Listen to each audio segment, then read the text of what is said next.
Olá, meus amigos, sejam bem-vindos, pois está começando mais um Universidade e Comunidade, um programa produzido numa parceria entre a Universidade Federal de São Carlos, Campus Araras, e a Câmara Municipal de Araras, no estado de São Paulo.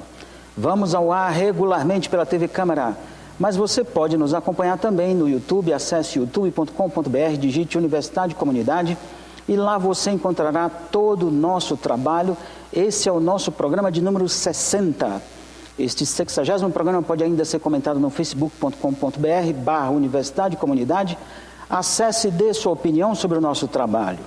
Este é um projeto de extensão da Universidade e da Câmara, como dito, que tem o propósito de aproximar a Universidade da comunidade. Aqui em Araras nós vamos ao ar pela NET TV Canal 4, no nosso programa inédito, às sextas-feiras, às 19h30, com reprises aos domingos e às terças-feiras também às 19h30 e às quartas-feiras às 20 horas, e assim começamos. Tudo bem, Renata, como vai? Tudo bem, professor Gisvaldo, e você? Tudo em paz. Como é que estão as coisas? Bem corrido, final de ano, né? Vida de professor, final de semestre é sempre... Sempre corrido. Sempre corrido, sempre atarefado. Seja bem-vinda mais uma vez. Obrigada. E hoje nós temos o prazer de receber a professora Caína Agostini. Caína, tudo bem? Tudo bem, muito obrigada pelo convite, é um prazer estar aqui com vocês. Nós aqui agradecemos, é um prazer. Ela que é também professora da UFSCar no Campus Araras. E vamos aos nossos destaques da semana. Comecemos com a Renata. Bom, as últimas vezes eu já falei, numa das últimas vezes que eu estive aqui, eu já falei sobre o sistema solar. Você gosta desse tema, né? Eu gosto. Na verdade, a última vez não foi bem sobre o sistema solar, né? Foi fora do sistema solar. E hoje eu quero fazer um comentário que eu vi na internet sobre a resolução de um mistério do sistema solar. Diz que os físicos estavam discutindo o ano todo de 2015 sobre uma mancha brilhante que encontraram num asteroide no sistema solar. Então, dentre os planetas Marte e Júpiter, tem vários asteroides. Aí, o maior deles, né, então estava lá a sonda da NASA, passeando, fiscalizando, né, essa área, e de repente, no maior asteroide, encontraram uma mancha brilhante. E aí os físicos passaram o ano de 2015 debruçados sobre esta mancha brilhante, o que seria aquilo, E agora, no final do ano, saiu na revista Nature, que é uma revista mundialmente reconhecida, né, por informações assim, importantes de alto impacto na ciência. E saiu lá então o resultado de que essa mancha brilhante nada mais é do que água e sal. Né? Água e sal. E aí foi por isso que eu trouxe essa notícia, porque há uns meses, há um tempo atrás, descobriu-se água em Marte. Né? E agora descobriu-se água nesse asteroide próximo de Marte, mas na forma de gelo. Né? E aí volta mais uma vez a questão, né?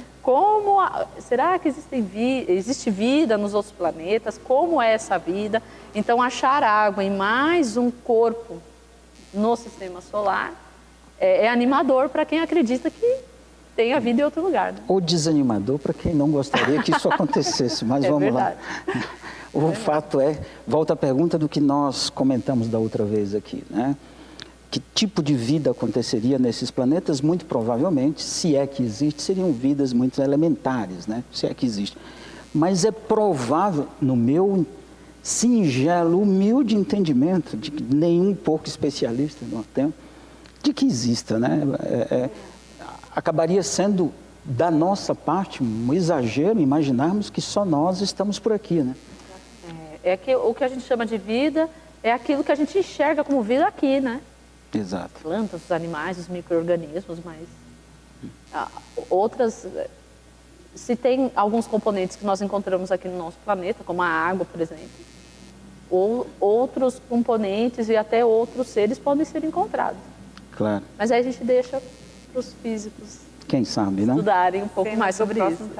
Né? Quem sabe. Tudo bem? Como ela falou, ela gosta de falar sobre o sistema solar, não é isso?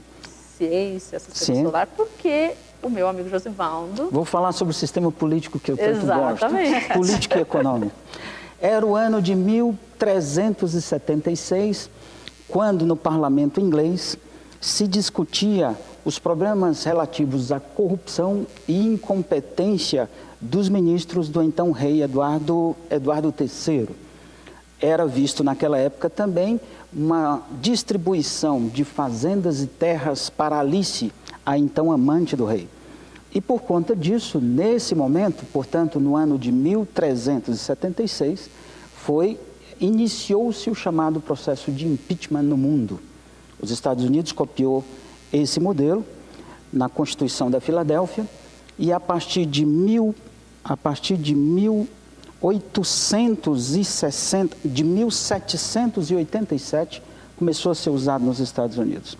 De lá para cá, em torno de 12 autoridades americanas já foram impedidas, e dentre elas, 2 por crime de bebedeira. O que mostra que a interpretação jurídica do processo ela é muito subjetiva. Nós copiamos o modelo americano e aqui alguns exemplos de impeachment que aconteceram, ou pelo menos de tentativa nos Estados Unidos. Em 1869, o vice-presidente de Abraham Lincoln se safou do impeachment por um voto. Richard Nixon renunciou nos anos de 1970, antes que o processo tivesse concluído aqui, antes que o processo tivesse concluído. Eu disse aqui porque aqui no Brasil foi igual, né? Antes que o processo tivesse concluído, também no único caso de impeachment que nós temos no Brasil. E em 1999, o então presidente Bill Clinton, acusado de perjúrio, né, se salvou alegando desconhecer que felação era crime sexual. O que é algo impressionante, a forma como se consegue se safar, como ele conseguiu se safar de um processo desse. Então, no Brasil, o processo é conhecido já desde 1950 e nós tivemos o exemplo de um presidente, mas, reitero, como foi dito nos programas anteriores, pode acontecer com ministros, presidente, vice-presidente e ministros do Supremo. A aplicação é para essas autoridades. O que se pergunta, eu acho que é muito interessante como reflexão, se acontecer o impedimento da presidente, nós teremos governabilidade para tirar o país da crise? Essa é uma pergunta importantíssima. A segunda pergunta, se a presidente se manter no cargo, nós teremos governabilidade após esse processo concluído? E a terceira pergunta, se nada disso acontecer, nós ficaremos sangrando até 2018, quando então teremos eleição e a reconstituição de um outro poder? É muito sério essas perguntas, porque questões econômicas e a vida do dia a dia do cidadão, ela passa a ser impactada diretamente em relação a essa questão. Muitas coisas têm acontecido pela crise política, né? Ou então deixando de acontecer pela crise econômica e política, que até uns meses atrás não existia. E agora acho que é evidente.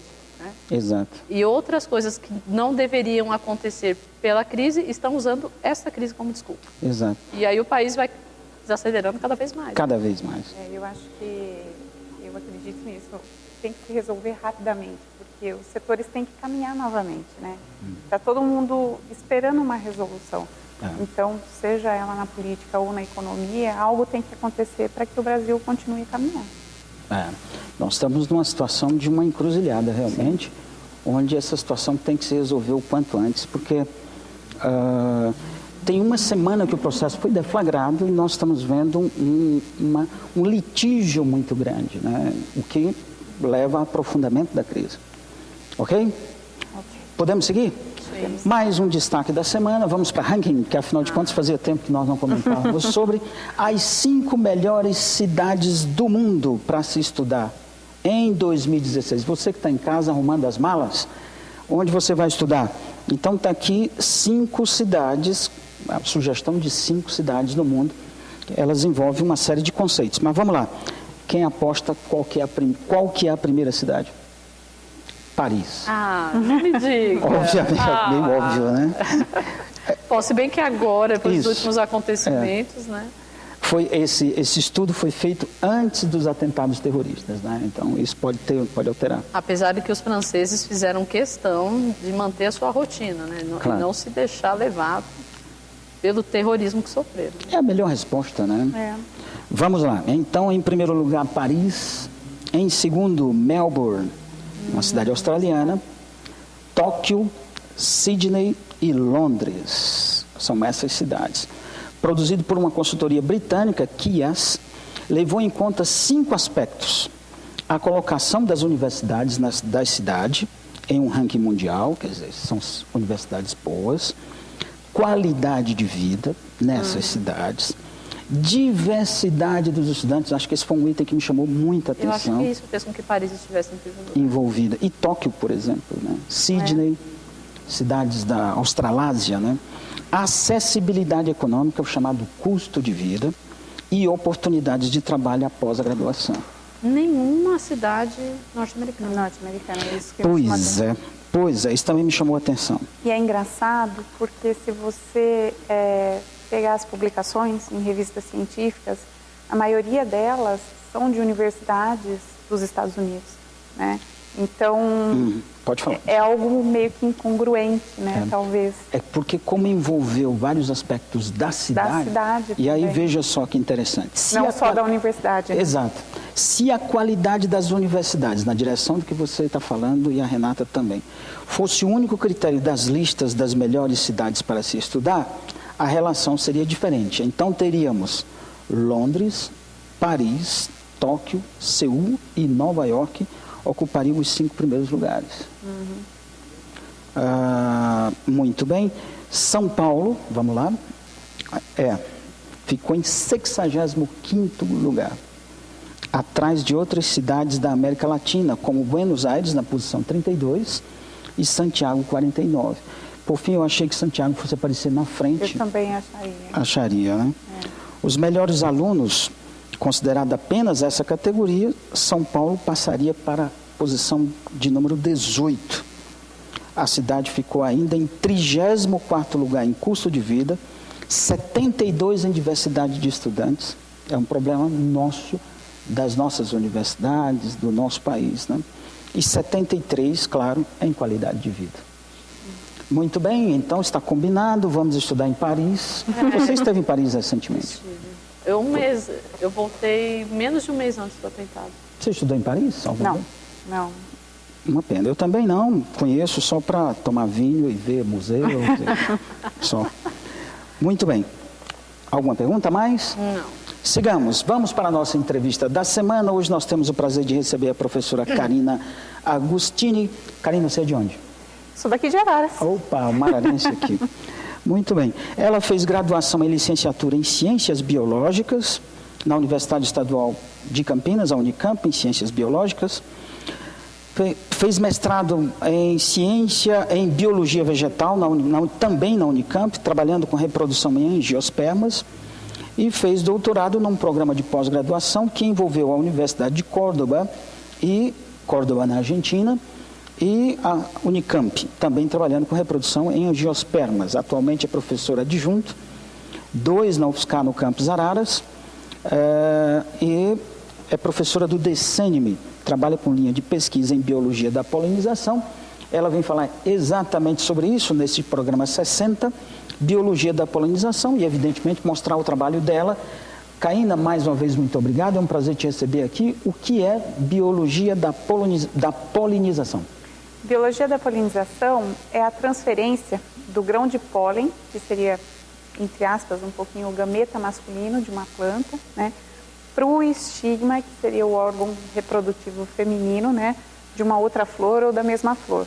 Esse grão de pólen, ele vai formar um tubo polínico, que a gente chama, e vai chegar até o ovário, o óvulo, para a produção de sementes e do fruto, né? Então, seria o transporte, né? Como que esse grão de pólen chega até uma flor para a formação de sementes e de frutos, né? Entendi. E vários agentes podem atuar nesse transporte. Animais, diversos tipos de animais, desde vertebrados, morcegos, aves, beija-flores, né? Insetos, abelhas, moscas e também os agentes abióticos, que a gente chama água e vento, também pode auxiliar nesse transporte. A professora falou do morcego, né? A maioria das pessoas em casa deve ter medo de morcego. Por exemplo. Muitas pessoas têm medo de morcego, não gostam de morcego, têm medo que vá atacá-lo. Comente um pouco mais para nós sobre a importância dos morcegos, então. Os morcegos, eles são importantes tanto no processo de formação de fruto, quanto na dispersão desses frutos depois, né?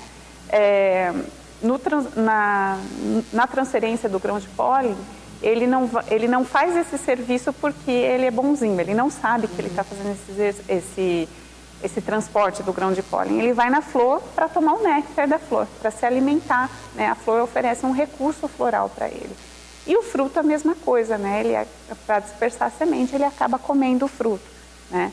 Os morcegos, a maioria das espécies que nós temos no Brasil, eles são nectarívoros ou frugívoros ou insetívoros, né? Se alimentam de recursos florais, de frutos ou de insetos. Os que tomam sangue, que a gente fala que todo mundo tem medo, os vampiros, nós temos só 3 espécies, né, aqui no Brasil, e eles estão geralmente na zona rural, né? Raramente ocorrem em ambiente urbano. Então, o pessoal em casa, se vira um morcego, deve agradecê-lo, né? Porque deve. Está prestando um excelente serviço. Inclusive, o professor Vlamir esteve aqui há um tempo atrás. Sim. E também defendeu os morcegos. Não, sem dúvida, eles são ótimos agentes, tanto polinizadores quanto dispersores, né? A polinização, ela é efetuada, todo mundo, quando fala em polinização, todo mundo lembra das abelhas, né? Mas é importante a gente saber que existem outros animais aí que fazem esse serviço. Era isso que eu ia perguntar. Você pode citar alguns outros animais que fazem esse serviço? Sim, os beija-flores, né? Clássico, né? São os clássicos. Quem, né, nunca viu um beija-flor lá visitando uma florzinha, e a gente sempre para ver isso, né? Porque é uma das grandes belezas da natureza, né? E esses são os vertebrados, né? Os animais de maior porte. Agora a gente tem os invertebrados também, como as abelhas, as moscas, borboletas, mariposas, né? Que também efetuam, os besouros, que também efetuam esse transporte de grão de pólen, né? E além dessa importância ecológica, existe toda uma importância econômica, né, desse serviço da polinização. Mas a maioria das frutas que a gente come num café da manhã, né, maçã, mamão, né, o abacaxi, todos eles são provindos de um serviço de polinização. Né? Então, se não existisse a polinização, né, ou se acontecesse algum desastre ecológico grande que acabasse com os polinizadores, todos esses frutos que nós consumimos, eles não existiriam. Sumiriam também. Isso não é impossível de acontecer. Basta a gente continuar desmatando, poluindo bastante, e vai diminuir o número de animais. Sim, e é o que a gente passa, não só, né, aqui no Brasil, mas isso já vem acontecendo de uma maneira muito rápida nos Estados Unidos também, que é a crise dos polinizadores, principalmente as abelhas, né? Existe uma grande quantidade de espécies de abelhas morrendo por diversas razões, né? A aplicação inadequada de agrotóxicos, também a parte de aquecimento, né? Global. Então, isso está acarretando, sim, a morte dos polinizadores. Inclusive, existe um dado que o serviço de polinização, né, ele custaria para o homem cerca de $1 trilhão por ano, né, se nós não tivéssemos os polinizadores. Ou seja, nós não teríamos condição de pagar. Não, nós não teríamos. E isso acontece, por exemplo, aqui com a nossa produção do maracujá. Né? Eu tenho uma aluna que está estudando a polinização do maracujá, que já é bem conhecida, tudo, mas a gente está vendo como é diferente um fruto do maracujá formado pela polinização manual e formado por uma abelha, né? A quantidade de sementes, o peso desse maracujá, ele é bem diferente quando ele é formado por uma abelha. O fruto fica mais bonito, né? O produtor sai ganhando com isso. Mas por que isso aconteceu? Isso para mim realmente é uma grande novidade, né? Eu sou agrônomo e desconhecia, eu sabia do custo econômico envolvido no caso específico da polinização do maracujá. Mas eu desconhecia que haveria uma alteração quando o homem faz o serviço de polinização e quando o maracujá é polinizado por abelhas, pelo besouro, né? É por conta da eficiência, né? Quando ele, por exemplo, o maracujá, ele é polinizado por mamangavas, aquelas abelhas de grande porte, né? E a quantidade de grão de pólen que essa abelha traz no seu corpo é bem maior e ela conforme ela vai pegar o néctar, ela bate no estigma de uma maneira que o homem não consegue fazer isso. Entendi. Né? Então, a quantidade de grão de pólen que vem é muito maior, consequentemente você vai ter uma maior formação de sementes e isso faz com que o fruto seja maior. Né? Tá. Então, nós temos isso a gente está vendo com maracujá. O pessoal da Embrapa está estudando morango também. O morango, quando a gente compra no supermercado, a gente gosta do morango daquele formato do coração, né?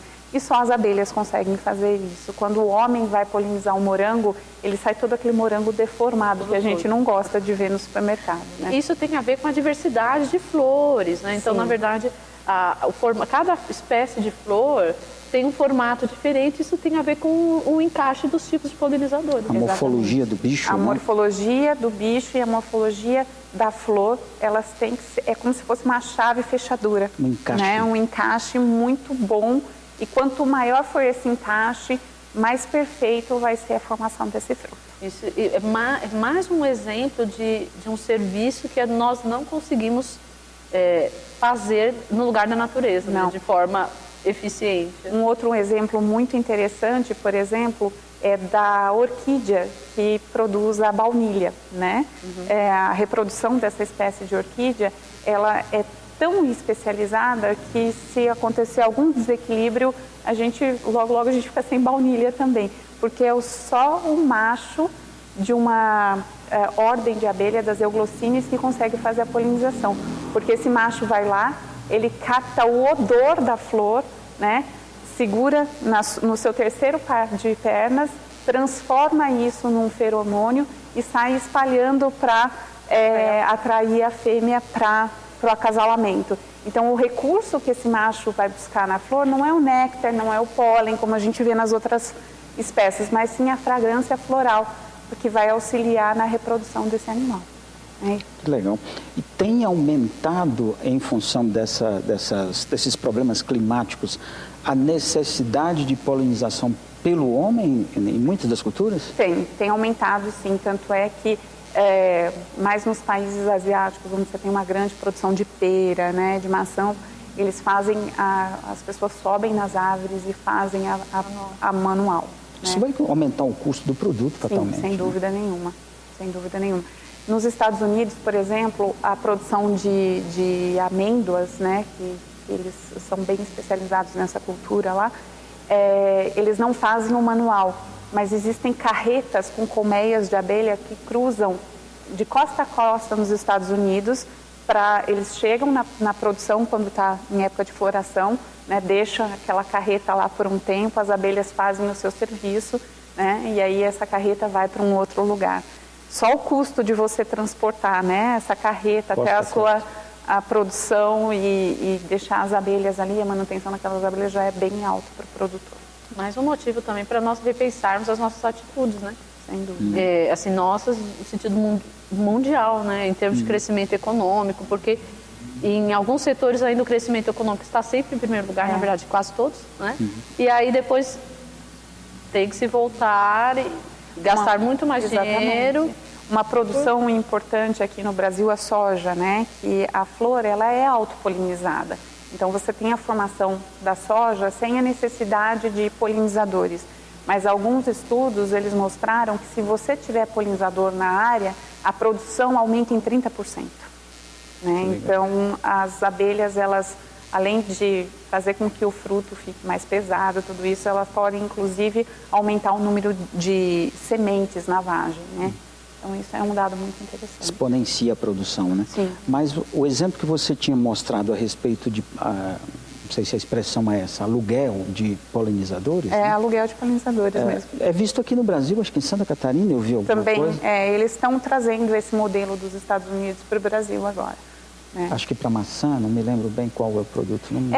Geralmente, quem está aqui no Brasil, o pessoal utiliza muito a Apis mellifera, né, para fazer esse serviço de polinização, que não é uma abelha nativa.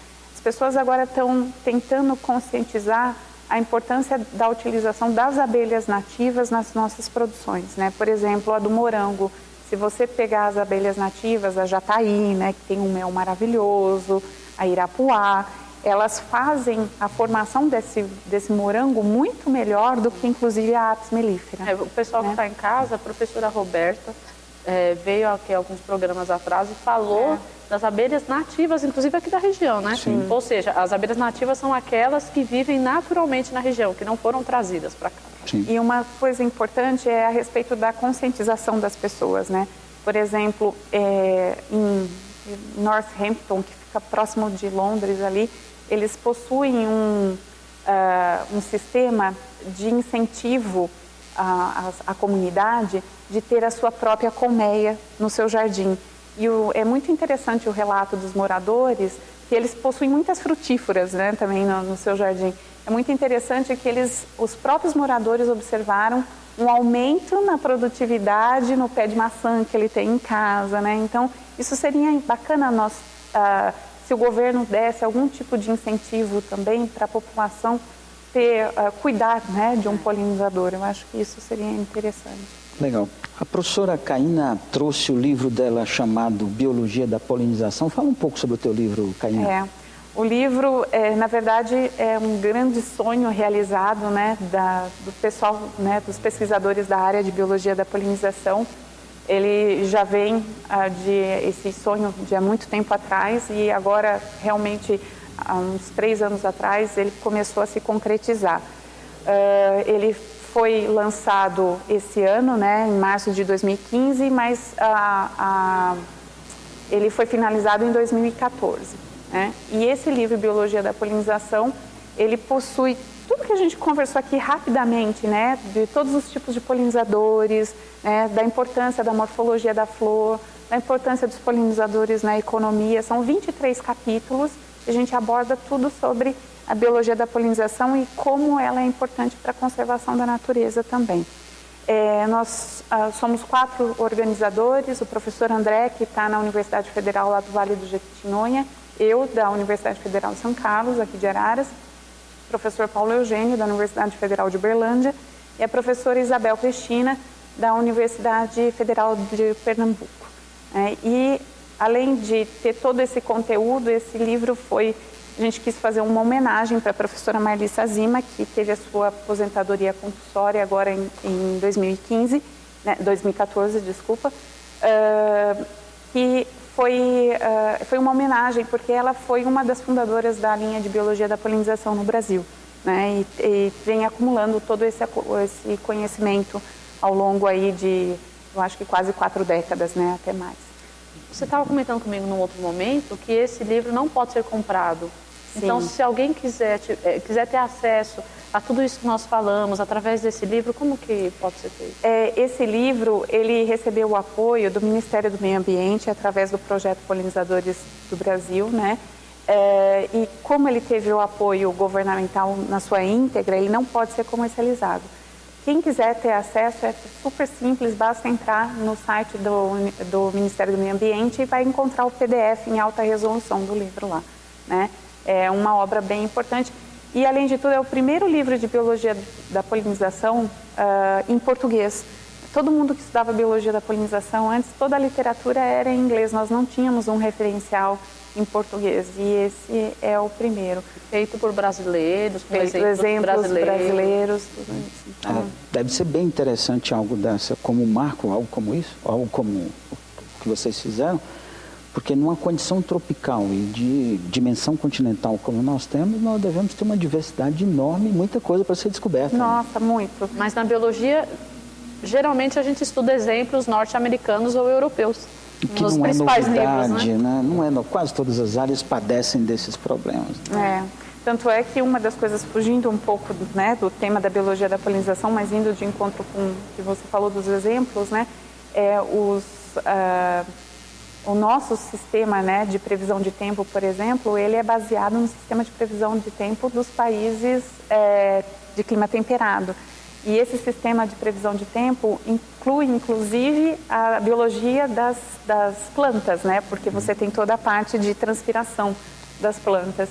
E por isso que a gente não consegue muito prever o clima aqui para o Brasil, porque as nossas plantas são completamente diferentes do sistema de transpiração. até a própria incidência dos raios solares que chegam a essas plantas, né? Elas acabam atingindo de uma outra forma. Exatamente. Esse é um problema que atinge a ciência brasileira. Na minha área, por exemplo, alimentação animal, nós usamos modelos de simulação americanos, né? E aí passa a constar naturalmente um erro significativo. Como o país vai voltar a crescer no futuro próximo, esses problemas serão debelados. Assim a gente espera. Espera, Caína, muito obrigado pela tua presença. Obrigada. Foi um prazer te receber aqui. Prazer todo meu. Volte sempre.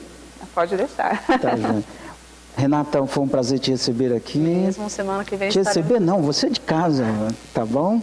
Semana que vem estamos todos aqui. Estamos todos aqui. Ponto final em mais um Universidade e Comunidade. Esperamos revê-los em breve no próximo programa. Tchau, tchau.